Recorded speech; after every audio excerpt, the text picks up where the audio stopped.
Baik. Firman indah kekal. Nomor 119, tadi saya baru kepikir cocok. Karena Mazmur 119 adalah tentang firman Tuhan. Ternyata di buku nyanyi kita nomor 119, tentang firman hidup kekal. Oke, dan malam ini saya mengajak kita untuk kembali membuka di dalam kitab Ayub. Kitab Ayub, saudara kasih Tuhan. Dan banyak orang Kristen yang tentu tahu tentang Ayub. Namun ketika kita melihatnya secara lebih teliti, secara lebih terperinci, dan kita membahasnya secara mendalam, memang ada banyak pelajaran yang kita dapatkan di dalamnya yang akan lewat begitu saja, tidak kita dapatkan kalau kita hanya sekilas lalu saja. Dan kita sudah mendapatkan banyak berkat dari kitab Ayub sampai sejauh ini. Hari ini kita membuka Ayub pasal yang ke-20. Berarti ini sudah hampir setengah kitab ini ya. Ayub pasalnya yang ke-20. Dan ada ayat 1 sampai dengan ayat yang ke-29. Cukup panjang. Oleh karena itu saya akan membacakannya. Dan jemaat sekalian silakan mengikuti dengan seksama. Oke, demikian firman Tuhan. Maka Zofar orang Naama menjawab, oleh sebab itulah pikiran-pikiranku mendorong aku menjawab, karena hatiku tidak sabar lagi. Kudengar teguran yang menghina aku, tetapi yang menjawab aku ialah akal budi yang tidak berpengertian. Belumkah engkau mengetahui semuanya itu sejak dahulu kala, sejak manusia ditempatkan di bumi? Bahwa sorak-sorai orang fasik hanya sebentar saja, dan sukacita orang durhaka hanya sekejap mata. Walaupun keangkuhannya sampai ke langit dan kepalanya mengenai awan, namun seperti taiknya ia akan binasa untuk selama-lamanya. Siapa yang pernah melihatnya bertanya, di mana dia? Bagaikan impian ia melayang hilang tak berbekas, lenyap bagaikan penglihatan waktu malam. Ia tidak lagi tampak pada mata yang melihatnya, dan tempat kediamannya tidak melihatnya lagi. Anak-anaknya harus mencari belas kasihan orang miskin, dan tangannya sendiri harus mengembalikan kekayaannya. Tulang-tulangnya boleh penuh tenaga orang muda, tetapi tenaga itu pun akan membaringkan diri bersama dia dalam debu. Sungguh pun kejahatan manis rasanya di dalam mulutnya, sekalipun ia menyembunyikannya di bawah lidahnya, menikmatinya serta tidak melepaskannya, dan menahannya pada langit-langitnya. Namun berubah juga makanannya di dalam perutnya, menjadi bisa ular tedung di dalamnya. Harta benda ditelannya, tetapi dimuntahkannya lagi. Allah yang mengeluarkannya dari dalam perutnya.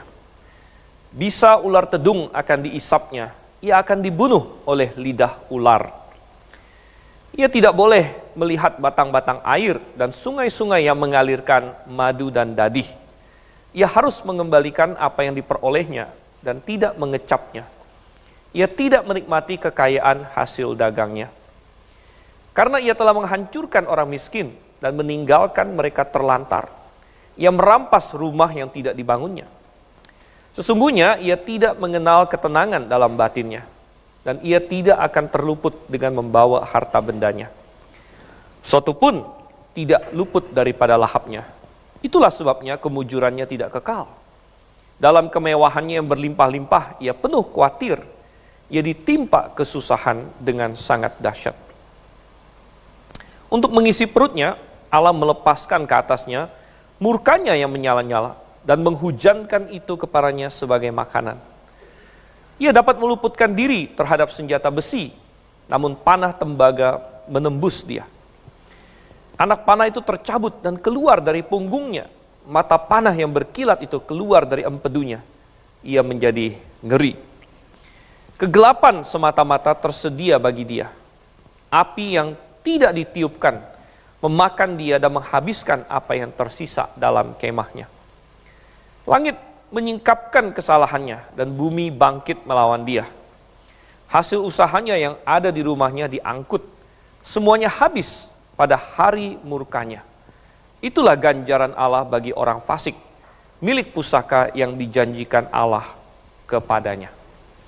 Mari kita berdoa. Bapa yang di surga, Bapa yang kami kasihi, Bapa yang saat ini kami datang kepadamu melalui akses yang kami dapatkan melalui Sang Putra Yesus Kristus. Dan kami mengucap syukur bahwa kami memiliki akses kepada tahta kasih karunia ini, sebagaimana akan kami pakai nanti dalam doa jemaat kami, Tuhan. Dan sebelumnya kami rindu untuk diberkati melalui instruksi firman-Mu, dan kiranya melalui pasal yang baru saja kami baca ini, Engkau memberikan kami hikmat, sebagaimana Engkau menuliskan kitab-kitab hikmat ini, termasuk Ayub, dan kiranya Engkau mengajar kami semua. Terima kasih Tuhan, kami berdoa dalam nama Yesus Kristus. Amin. Baik, saya rasa tidak perlu pendahuluan yang panjang lebar. Kita sudah kenal siapa Zophar. Kalau Anda ikuti pembahasan kitab Ayub kita dari awal, kita sudah kenal ada Ayub, kemudian Ayub yang menderita dan sampai sakit dan segala macam, dikunjungi oleh 3 orang temannya, yaitu Elifas, Bildad, dan Zophar. Dan mereka sedang terlibat dalam suatu perdebatan. Ya, dan ini sudah ronde kedua yang sedang kita bahas ini. Ronde kedua, di mana ronde pertama formatnya sama, Elifas ngomong, Ayub bicara, Bildad ngomong, Ayub bicara, Zophar selalu adalah yang nomor 3. Dia ngomong, kemudian Ayub bicara. Dan ini sudah ronde kedua. Ronde kedua berarti sudah muncul lagi Elifas, Bildad, dan terakhir sebagaimana biasa adalah Zophar di sini. Dan kalau kita melihat struktur pasal ini, banyak yang diargumenkan oleh Zophar ini mirip dengan yang dikatakan oleh Elifas maupun Bildad. Dan mereka masih bersikukuh bahwa Ayub ini pasti melakukan suatu kesalahan besar. Dan oleh karena itu, Zophar merasa puas untuk pokoknya menyampaikan suatu khotbah, boleh dibilang di sini. Ya, Zophar menyampaikan suatu khotbah, suatu ceramah tentang penghakiman Tuhan terhadap orang fasik. Dan dia berpikir bahwa dengan menyampaikan poin ini, mungkin dia bisa menggugah si Ayub untuk bertobat. Gitu. Dan dia cukup marah bahwa Ayub malah membalikkan tuduhan kepada mereka bertiga. Karena kalau kita baca di pasal 19, Ayub berkata, kalian yang menuduh-nuduh saya ini, Tuhan akan menghakimi kalian. Dan Zophar dengan konsep dia bahwa, Ayub, kamu yang sedang menderita, berarti kamu yang sedang bersalah. Kamu yang sedang terpuruk, kamu yang ditimpa oleh bencana, kamu yang sebenarnya dimurkai oleh Tuhan. Dan berani-beraninya Ayub malah menuduh balik ketiga temannya bahwa mereka sedang berbuat hal yang tidak benar. Oleh sebab itu, maka ayat 1 sampai ayat 4, di mana Zophar di sini menyatakan bahwa aku harus bicara, aku tidak tahan mendengar kata-katamu, aku harus bicara. Dan ceramah dia atau khotbah dia adalah dari ayat 5 sampai dengan ayat yang ke-29. Dan kita akan melihat khotbahnya Zophar ini. Dan khotbahnya Zophar ini, kalau kita analisis sebenarnya cukup bagus sebenarnya. Cukup bagus, dan permasalahannya bukan pada isi dari khotbah dia. Permasalahannya sama seperti Bildad, dia nomor 1 salah mengaplikasikan khotbah ini. Dan dia mengambil kesimpulan yang salah karena dia membangun teologi berdasarkan pengalaman. Dan itu akan menjadi topik utama kita atau menjadi tema khotbah saya, yaitu bahaya membangun teologi berdasarkan pengalaman. Oke, tapi sebelum kita sampai ke poin itu, kita akan melihat dulu khotbahnya Zophar. Kita akan melihat poin-poin yang dia sampaikan, dan kemudian kita akan bahas di sini.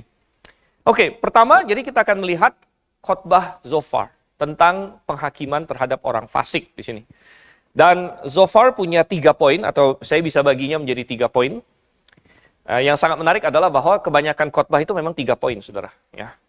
Jadi saya nggak tahu kenapa, ya pengkhotbah mungkin kalau udah sampai poin 1, 2, 3, kayaknya cukup begitu.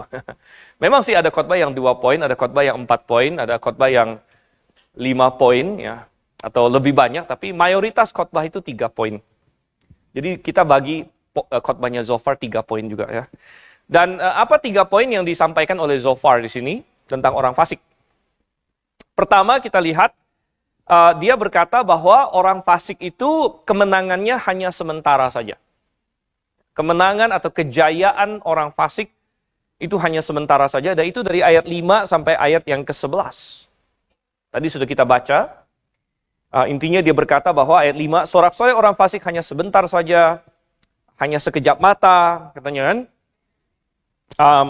Dia akan hilang, tempatnya akan bertanya di mana dia akan lenyap seperti penglihatan malam dan lain sebagainya. Intinya, dia mengajarkan bahwa orang fasik bisa tampak hebat untuk sementara, tapi dia akan runtuh. Penghakiman akan sampai kepada dia, dan dia akan hancur. Gitu. Dan seperti yang saya tadi katakan di awal, sebenarnya khotbah Zophar ini tidak salah. Gitu. Dan lumayan bagus sebenarnya, karena apa yang dia katakan ini cocok dengan bagian firman Tuhan yang lain. Ya, misalnya, coba kita buka dalam Mazmur.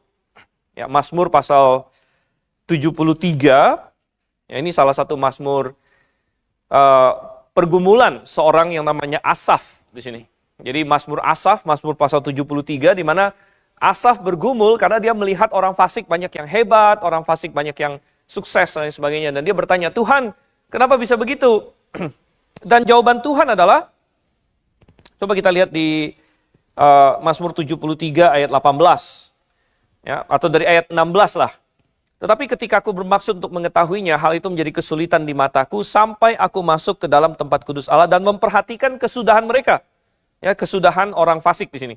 Sesungguhnya di tempat-tempat licin kau taruh mereka, kau jatuhkan mereka sehingga hancur. Betapa binasa mereka dalam sekejap mata, lenyap habis oleh karena kedahsyatan. Seperti mimpi pada waktu terbangun, ya Tuhan, pada waktu terjaga rupa mereka kau pandang hina. Jadi apa yang dinyatakan oleh Zophar sebenarnya konsisten dengan apa yang Alkitab katakan, bahwa memang orang fasik bisa saja untuk sekilas kelihatannya menang, kelihatannya sukses, tapi ujung-ujungnya Tuhan akan memberikan kepada dia apa yang pantas dia terima. Gitu ya. Dia akan terkena penghakiman, dia akan hancur pada waktunya. Nah, pada waktunya ini tentu adalah waktu Tuhan. Ya, bukan waktu kita. Maunya kita melihat orang fasik mungkin saat ini juga hancur. Tapi Tuhan punya waktu dia tersendiri. Jadi kembali ke Ayub pasal 20 di sini. Ya, kita melihat bahwa poin yang pertama ini secara general benar. Bahwa orang fasik memang kejayaannya hanya sementara saja. Ada beberapa poin lain atau fitur lain dari ayat 5 sampai ayat 11 yang cukup menarik. Ya, misalnya di ayat 5 dikatakan, ayat 6, walaupun keangkuhannya sampai ke langit dan kepalanya mengenai awan. Jadi secara hiperbola di sini, kita melihat bahwa orang fasik biasanya ditandai oleh kesombongan. Ya, jadi katanya kepalanya sampai kena awan. Wah, ini kan kayak hebat sekali. Ya. Orang bilang besar kepala, gitu kan, kepalanya tambah besar. Jadi sampai ke awan, gitu. Keangkuhannya sampai ke langit, dan ini mengingatkan kita akan salah satu kefasikan manusia setelah air bah, yaitu ketika manusia menolak untuk melakukan perintah Tuhan untuk menyebar, memenuhi bumi, tapi mereka memilih untuk membangun menara Babel. Apa yang mereka katakan? Mereka katakan di Kejadian pasal 11 di situ mereka berkata, mari kita berkumpul, ya jangan kita terserak-serak, dan kita akan membangun suatu menara untuk membuat nama bagi diri kita sendiri, membuat suatu menara sampai ke langit. Ya. Jadi manusia dari dulu seperti itu. Tapi sekali lagi, sama seperti di Menara Babel, walaupun mereka sudah mulai membangun, dan walaupun itu tampak sukses untuk sementara, namun akhirnya Tuhan menghakimi Menara Babel, waktu itu dengan cara mengacaukan bahasa mereka, dan manusia harus terserak-serak di sini. Kemudian ayat yang ke-10 juga menarik. Ayat yang ke-10 dikatakan anak-anaknya harus mencari belas kasihan orang miskin. Dan tangannya sendiri harus mengembalikan kekayaannya. Jadi sekali lagi kita melihat bahwa seringkali apa yang seseorang lakukan ada pengaruhnya kepada generasi selanjutnya. Ya, tidak dapat disangkali bahwa memang tentu apa yang kita lakukan mempengaruhi anak-anak kita, anak cucu kita. Ya.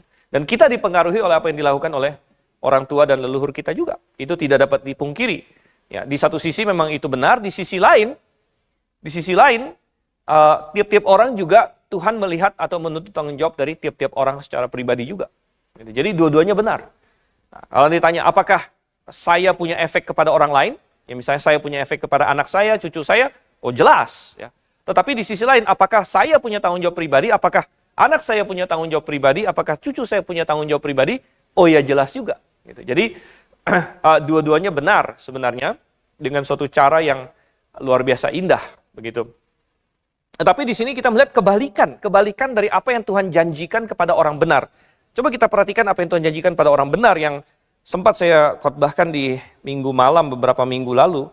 Di Mazmur pasal 37 ayat 25. Mazmur 37 ayat 25 ini adalah janji Tuhan yang luar biasa. Dan wow, ini lebih hebat dari program apapun. Ya. Dari program finansial apapun. Mazmur 37 ayat 25. Dahulu aku muda, sekarang telah menjadi tua.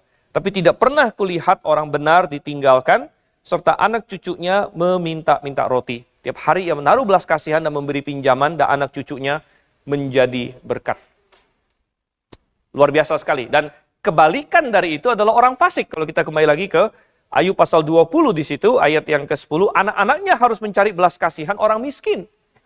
Jadi, betapa kontras yang luar biasa di sini. Oke. Itu adalah poin pertama dari khotbahnya Zofar. Kita masuk ke poin kedua dari khotbah Zofar.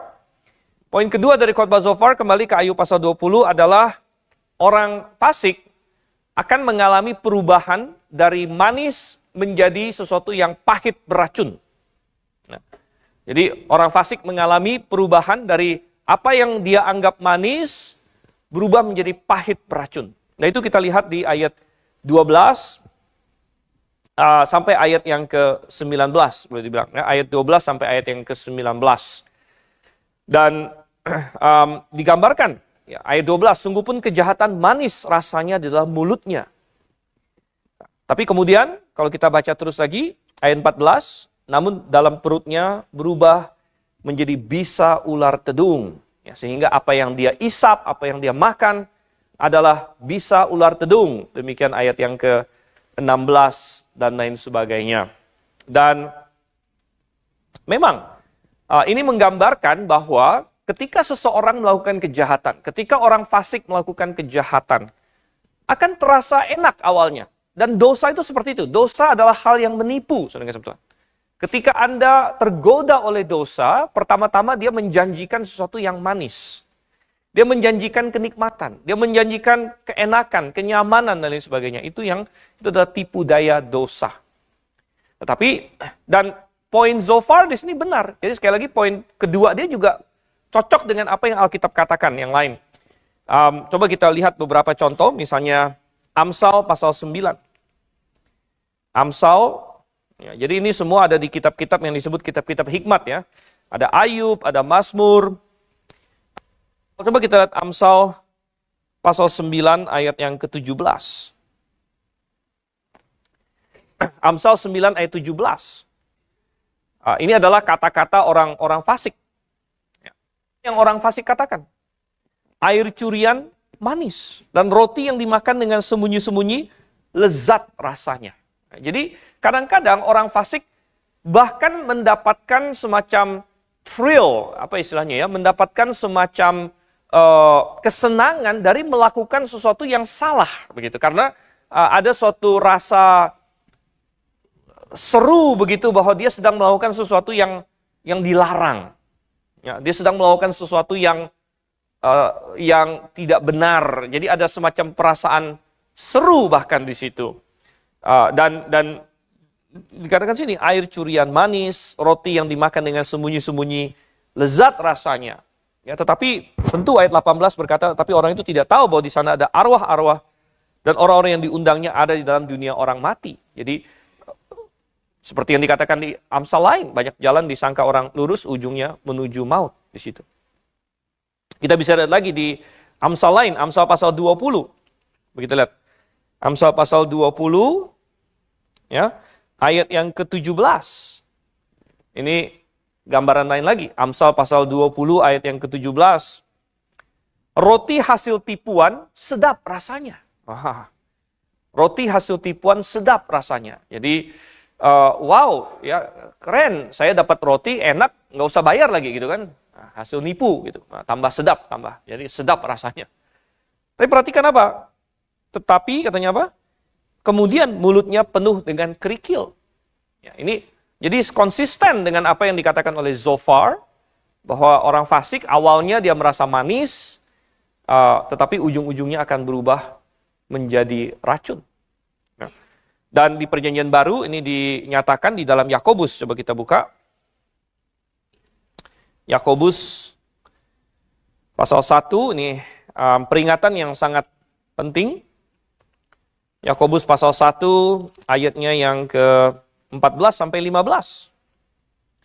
Dikatakan, tetapi tiap-tiap orang dicobai oleh keinginannya sendiri, karena ia diseret dan dipikat olehnya. Ia melahirkan dosa. Bila dosa itu telah matang, sudah matang, ia melahirkan maut. Jadi, efek full dari dosa biasanya belum diketahui di awalnya. Ya, efeknya belum diketahui, karena di awalnya ada kesenangan, ada rasa manis. Tapi lama-lama sesudah matang, sesudah dibuahi menjadi matang, baru efeknya akan dirasakan. Oke, kembali ke Ayub pasal 20 di sini. Itu adalah poin kedua dari Zophar, dan menarik sekali kalau kita lihat di ayat 19, sepertinya mungkin Zophar sedang menduga-duga. Karena ingat, 3 teman ini semua mengira bahwa Ayub punya kesalahan besar, cuman mereka tidak tahu persis apa.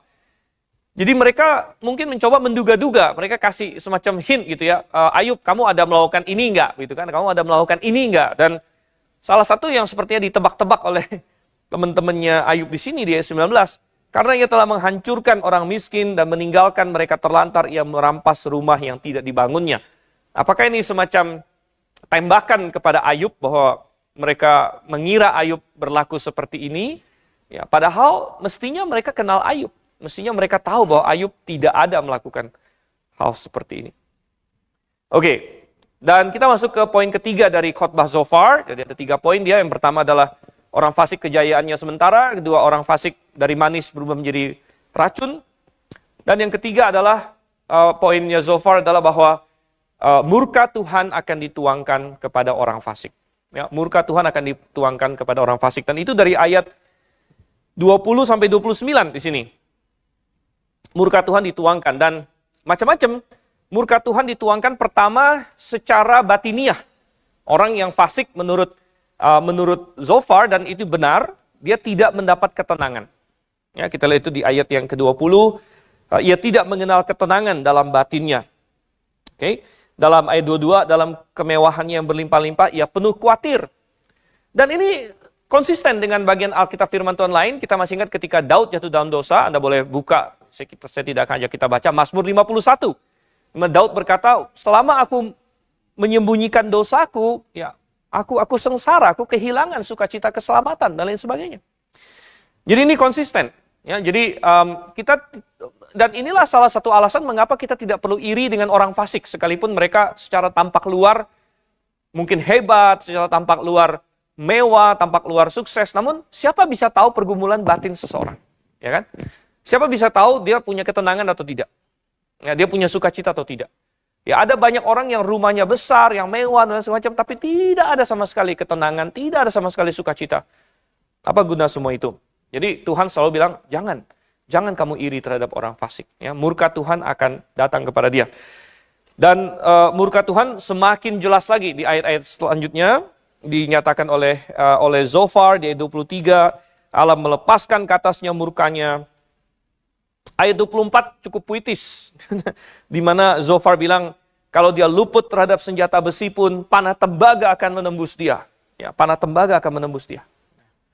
Wow. Ya, dan ini mengingatkan kita akan pengalaman Rasul Paulus. Ya, pengalaman Rasul Paulus, masih ingat waktu dia karam kapal lalu sampai ke Pulau Malta, penduduk Pulau Malta pertama anggap dia penjahat besar. Kenapa? Mereka bilang gini, wah ini pasti penjahat yang tidak dilepaskan oleh Dewi Keadilan, karena sudah karam kapal, hampir tidak selamat, masuk ke pulau itu digigit ular berbisa. Gitu. Jadi, wah ini pasti penjahat. Ini pasti penjahat. Jadi, gambarannya adalah lolos dari satu malapetaka pun tidak akan lolos dari malapetaka kedua di situ. Tetapi yang menarik adalah bahwa setelah Paulus tidak mati, mereka berubah pikiran. Wah, ini dewa katanya sekarang. Ini dewa. Dan ini nanti akan kita bahas bahayanya membangun teologi di atas pengalaman saja. Itu ada hubungannya semua. Tetapi kita melihat di sini, si Ayub di sini, si Zophar, dia menggambarkan itu semua. Ya, ayat 27 menarik ya. Langit menyingkapkan kesalahannya, bumi bangkit melawan dia. Langit dan bumi dipanggil menjadi saksi. Dan ini juga konsisten dengan ayat-ayat firman Tuhan lain. Waktu Musa di Ulangan pasal 30, ya, dia juga panggil langit menjadi saksi, bumi menjadi saksi. Yeremia juga, Yesaya 1 ayat 2. Langit jadilah saksi, bumi jadilah saksi, lain sebagainya. Oke. Nah, kita sudah melihat khotbahnya Zophar yang 3 poin. Mari kita masuk kepada pembahasan kita. Jadi, kita lihat bahwa poin Zophar ini sebenarnya benar gitu. Sebenarnya benar. Poin-poin khotbah dia sebenarnya benar semua. Tetapi dia salah menerapkannya kepada Ayub tentunya. Sama seperti Bildad salah menerapkan khotbah dia kepada Ayub. Zophar juga salah menerapkannya kepada Ayub. Dan sehingga kita sampai kepada kesimpulan kenapa dia bisa salah menerapkannya kepada Ayub. Ya. Itu adalah karena dia membangun teologi dia berdasarkan pengalaman. Ya. Dan ketika kita membangun teologi berdasarkan pengalaman, bukan berdasarkan firman Tuhan secara ketat, kita akan gampang sekali tertipu dan kita akan sampai kepada kesalahan. Begitu. Jadi, kalau misalnya Bildad atau Zophar di sini, dia misalnya ikut firman Tuhan dengan ketat, Tuhan berkata bahwa orang fasik pasti akan dihukum. Oke, itu benar. Orang fasik pasti akan dihukum pada waktunya. Tetapi kemudian Zophar mengambil kesimpulan yang salah. Kalau begitu, orang yang menderita atau menurut Zophar sedang dihukum, orang yang menderita atau sedang dihukum pasti adalah orang fasik. Itu adalah kesimpulan yang salah. Seperti dalam logika, bagi yang belajar logika matematika, ada implikasi jika A maka B, tidak berarti jika B maka A. Gitu ya. Dan ini adalah kesimpulan yang salah sekali. Begitu. Dan kesimpulan ini dibangun berdasarkan pengalaman dia saja. Mungkin dalam pengalaman Zophar adalah semua orang benar yang dia ketahui, hidupnya baik-baik. Dan semua orang fasik yang dia ketahui mungkin hidupnya berantakan dan lain sebagainya. Jadi berdasarkan pengalaman itu dia membangun suatu teologi. Tetapi ini adalah kesalahan, saudara yang kasih Tuhan. Ini adalah kesalahan. Ya. Mestinya dia ketika menganalisis Ayub, mestinya Zophar bertanya, adakah tindakan Ayub yang bertentangan dengan firman Tuhan? Gitu. Nah, di situ dia harusnya bertanya seperti itu, adakah tindakan Ayub yang bertentangan dengan firman Tuhan? Ya. Dan kalau ada, baru dia bisa bilang, nah inilah kesalahan kamu. Nah, disinilah kamu menyimpang dari Tuhan.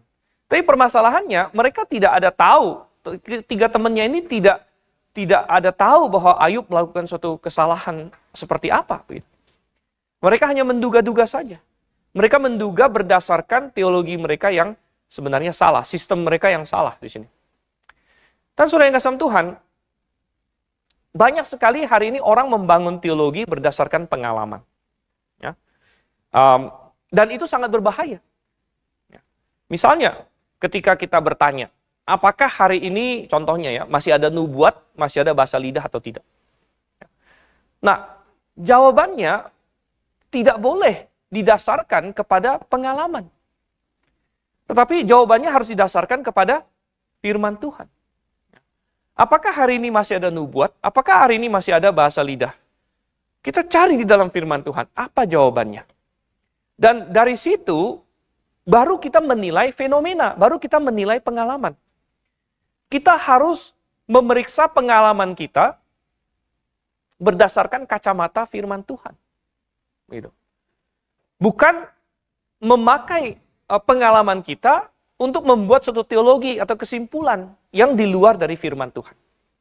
Nah, kalau kita melakukan hal seperti itu, maka kita akan kacau, kita akan jatuh kepada kesalahan yang sama seperti Elifas, Bildad, dan Zofar, yang menggunakan pengalaman mereka bahwa orang benar mestinya sukses, mestinya seperti ini. Maka Ayub ini kamu pasti ada masalah dengan Tuhan. Gitu. Ya. Demikian juga kalau kita membangun teologi kita berdasarkan pengalaman saja. Kita kemarin saya ketemu ada orang yang bernubuat. Kemarin saya ketemu orang yang bahasa roh, mereka bilang. Maka pasti masih ada. Karena berdasarkan apa? Berdasarkan pengalaman. Saya ketemu, saya lihat. Padahal kita harus menilai itu semua dari firman Tuhan. Kalau kita melihat firman Tuhan berkata, oh itu tidak ada lagi. Itu adalah sesuatu yang sudah berhenti. Maka kita bisa melihat, oh kalau begitu itu apa? Ya, kalau begitu itu adalah sesuatu yang bukan dari Tuhan. Itu sesuatu yang palsu. Gitu. Dan demikian, semuanya kita bisa pakai seperti itu. Kita mau melihat sesuatu itu dari kacamata apa? Gitu. Dari kacamata apa? Kalau misalnya seseorang, ya, dia muncul di hadapan dia, suatu godaan. Nah, kalau dia bisa melihat dengan kacamata, wah berarti Tuhan izinkan saya berdosa. Gitu. Itu salah. Begitu. Karena Tuhan tidak pernah ingin kita berdosa. Tapi banyak orang memakai kesempatan itu. Ya.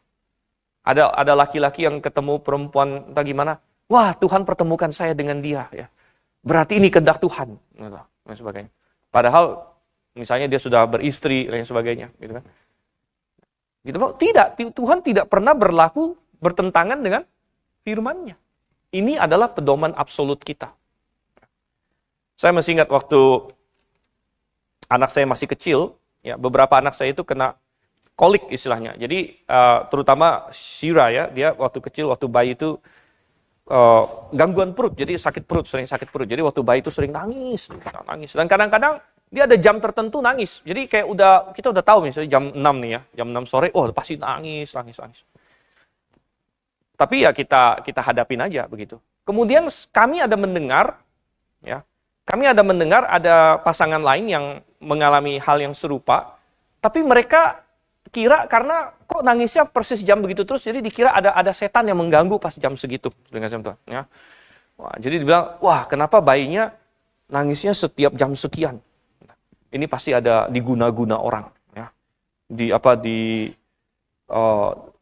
Diapain lah pokoknya karena ini aneh banget katanya, ya. Aneh banget. Ya. Padahal saya juga ada mengalami seperti itu juga, ya. Tapi sudut pandang dan kacamata saya berbeda, gitu. Karena sudut pandang saya adalah, saya kan anak Tuhan. Ya, saya anak Tuhan, di rumah saya anak Tuhan, ya kita doakan anak kita dan lain sebagainya, nggak ada masalah. Ya, itu secara medis kita coba selesaikan dan lain sebagainya. Ya. Tapi kalau ada orang yang lihat dari sudut pandang berbeda lagi, dia akan punya kesimpulan yang berbeda lagi, begitu. Jadi bagaimana kita melihat sesuatu hal itu sangat tergantung Anda pakai kacamata apa. Gitu. Nah, demikian juga kalau kita mau melihat apa-apa, pakai Alkitab. Ya. Jadi sekali lagi poinnya adalah pakai Alkitab untuk menilai pengalamanmu. Ya. Jangan pakai pengalamanmu untuk merubah atau melawan apa yang Alkitab katakan. Dan ini yang salah dilakukan oleh Zofar, Bildad, dan Elifas. Sehingga sekalipun dia berkhotbah dengan bagus, tapi karena dia punya sistem yang salah, maka dia menerapkannya secara salah. Ya, mari kita jangan jatuh kepada hal yang serupa. Kita berdoa.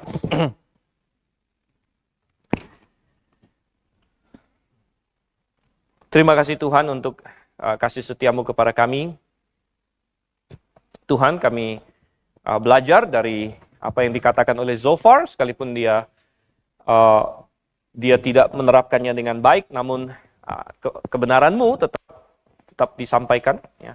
Dan kiranya kami belajar dari kesalahan dia juga, ya, bahwa dia tidak mendasarkan keseluruhan kesimpulan dia pada firman-Mu, ya, melainkan dia mendasarkannya kepada pengalaman dia, kepada perasaan dia, yang akhirnya bertentangan dengan firman-Mu.